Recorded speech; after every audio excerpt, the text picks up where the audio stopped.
disappointed that I had to take a call and oppose this provision. Mr. Chair. I call Catherine Delahunting.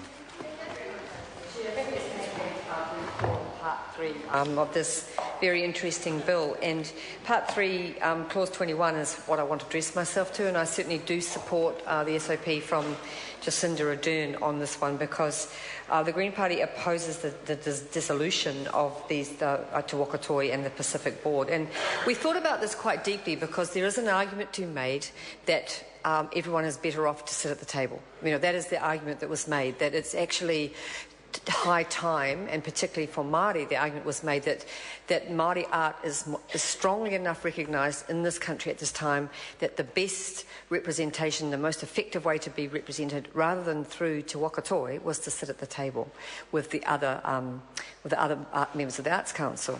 It was also argued that for Pacifica Arts that was the case as well, and therefore there is a logic to dissolving those two committees. But on further investigation, I found that that wasn't how Māori artists felt. And in the end, it's not what the bureaucrats think, it's actually what the artists think. And the artists were very concerned, both in terms of Te Wakatoi and the Pacifica Committee, about what they would lose.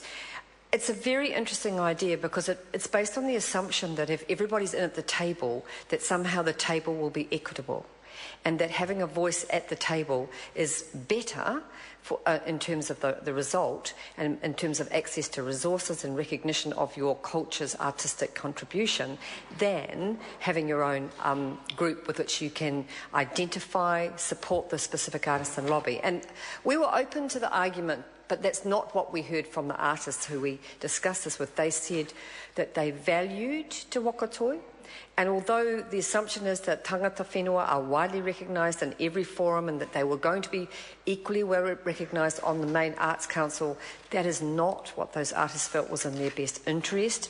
They felt that it was still possible for their issues to be overlooked, to their issues to be marginalised, and for the up-and-coming, the emerging and the less well-known, that they would not have this nurturing voice, this clearly identified body that they could actually work with.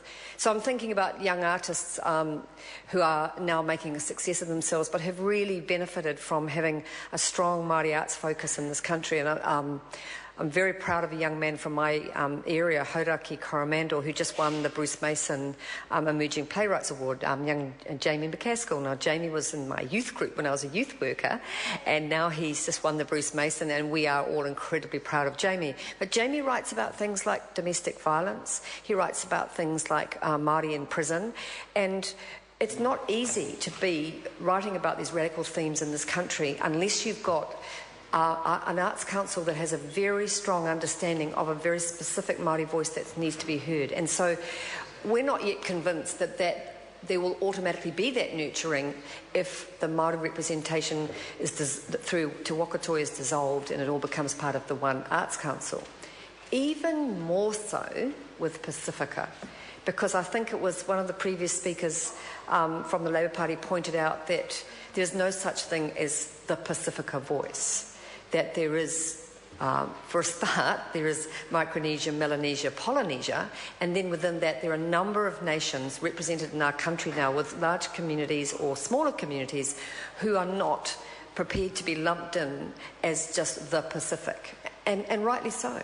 And for them, who are still at a different stage of recognition and remain in all our statistics marginalised in many ways, they rely on and have relied on that Pacific Committee to be their nurturer, their advocate, and their voice at the table, and their clearly defined, although not never enough, amount of money that came their way. So these Pacific artists and the people who have supported them are not at all keen on the dissolution of the committee. So the Green Party came to the conclusion that Clause 21 was counterproductive, and that we wanted to support the maintenance of those two committees until the people say they don't want it.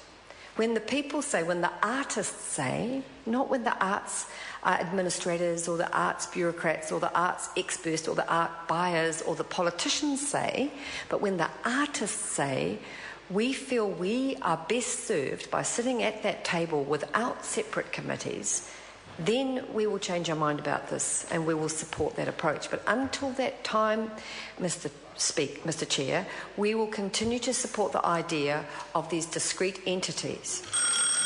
Mr. Chair. Catherine Delahunty. And I'd just like to continue briefly on the matter and say that these discrete entities have a whakapapa, if you like. They have a tradition. They have nurtured and supported some of the most fantastic artists in our country, and the people want that to continue to happen. So we're not able to support part 3. I mean, we obviously had a critique of part 2 when we were talking about community funding and community providers. We've had a critique of the bill on a number of levels. We understand the desire to rationalise and to examine the value of the way in which arts administration takes place. We understand that was what was driving the bill, and that's fair enough, but we do not believe that what has resulted is going to stimulate the grassroots, flaxroots art, the community art, and the two groups, and possibly there will be more, and I'd say there will be as multiculturalism demographics develop, who want to have someone who stands for them and them alone so that they can be strong at the main table. And that's about power, Mr. Chair. It's always about power. And if power is going to work, and the arts are very much part of the expression of the different power relationships in this country, just like many other laws that we talk about in this House, this is about power. And we need the artists themselves to be able to have and keep their own bodies until they feel they are powerful enough to actually not need that kind of advocacy. And many times on many other bills, I've heard people say, oh, we don't need this anymore, we don't need that because we've matured as a country and we're all one people, blah, blah. Actually, when it comes to money and when it comes to unique expressions of culture, we have to be very aware of who still holds the power, who's the dominant group, and who gets marginalised. And so we are very clear about that in terms of this bill, and we will support the SOP to remove 21 because we don't think it's in the best interest of those arts communities. We haven't heard that from the artists, and so we will continue with our opposition to it because we think there is a better way, and that better way is about asking the artists what should be done to restructure the arts community. If there needs to be change, let's see what it is that they think needs to be done. Because if we don't listen to the voices of those artists, not only will the legislative regime be poorer, but the whole country will be poorer. The whole country needs a fantastic, diverse and unique series of voices, and they need to decide how they are advocated for. Thank you, Mr. Chair. I call Grant Roberts.